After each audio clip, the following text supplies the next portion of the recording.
et vous priez d'abord de m'excuser pour mon petit retard tout à l'heure. Même les dimanches sont parfois bien remplis et j'avais sur la place d'Armes un rassemblement de Facel Vega, ce qui parlera à ceux qui étaient normaliens entre 54 et 64. Voilà. C'était un petit voyage dans le temps agréable qui m'a retenu. En arrivant ici, je n'avais plus en tête que les filles se réunissaient en même temps que vous. Donc je suis allé leur faire un petit bonjour amical et elles m'ont rappelé que mon vrai rendez-vous, auquel je m'étais engagé à venir, c'était auprès de vous. Voilà. Me voilà, bien heureux d'avoir quand même pu assister à l'essentiel de votre réunion. Et je me rappelle aussi avec plaisir que, oui, notre ville a très longtemps été le cœur de la formation des maîtres dans la région. Ça n'est hélas plus le cas aujourd'hui, puisque nous nous sommes fait arracher nos écoles normales comme nous nous y étions fait arracher il y a un siècle et demi notre université. Il reste néanmoins un INSPE aujourd'hui à Douai, que je suis d'ailleurs allé visiter il y a quelques semaines de ça, qui tourne bien et qui, je crois, pourrait étoffer ses effectifs. Il a les locaux d'ailleurs pour. Ce qui est un peu d'ailleurs un crève-cœur, c'est qu'il n'occupe qu'une partie de l'ancienne école normale de filles. Au fond, nous avons, il y a quelques années, plus de 10 ans maintenant, trouvé un usage pour ce bâtiment-ci, qui est en parfait état, qui est géré par la région pour ce lycée d'excellence, qui a connu de hauts et des bas, mais qui est toujours là.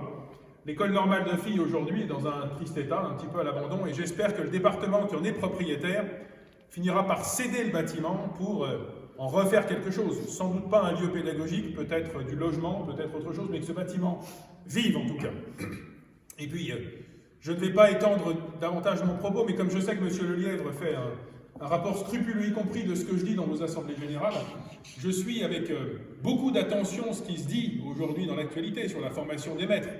Parce que notre président, par exemple, a annoncé il y a quelques jours sur le fait que le recrutement pour les professeurs des écoles serait à Bac+3.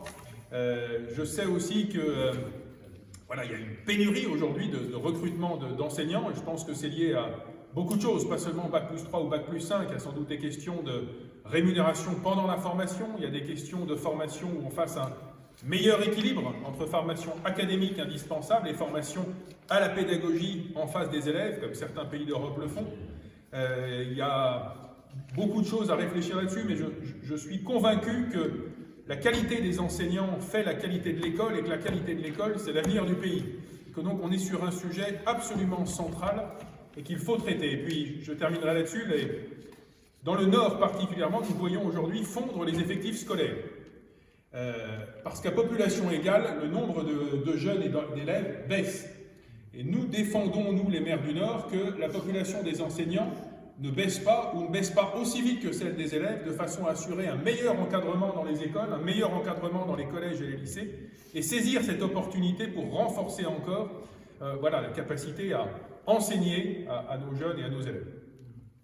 Je termine avec ce bref propos national, en tout cas pour vous dire à quel point je suis heureux d'être avec vous aujourd'hui. Je salue avec beaucoup de plaisir les 20 dosiers de l'assistance, voilà, qu'ils soient encore douaisiens ou plus, les directeurs d'école que j'ai pu, pendant mes 10 ans de mandat depuis hier, rencontrer. Voilà. Et puis ceux qui viennent de très loin, écoutez, bienvenue à Douai, et comme dit le proverbe africain, je crois, l'important c'est pas de venir, c'est de revenir. Donc n'hésitez pas. Douai vous accueillera toujours avec beaucoup de chaleur. Et si vous avez quelques heures, non pas à perdre, mais à gagner après cet AG, allez faire un tour à notre remarquable exposition Monet d'UM, qui est ouverte aujourd'hui et gratuitement en plus, c'est le premier dimanche du mois, au musée de la Chartreuse. Une exposition remarquable autour d'un tableau de Monet prêté par le musée d'Orsay et d'impressionnistes sortis des collections douaisiennes. Allez la visiter, faites-la connaître, c'est une exposition magnifique. Merci de votre attention. Merci, monsieur.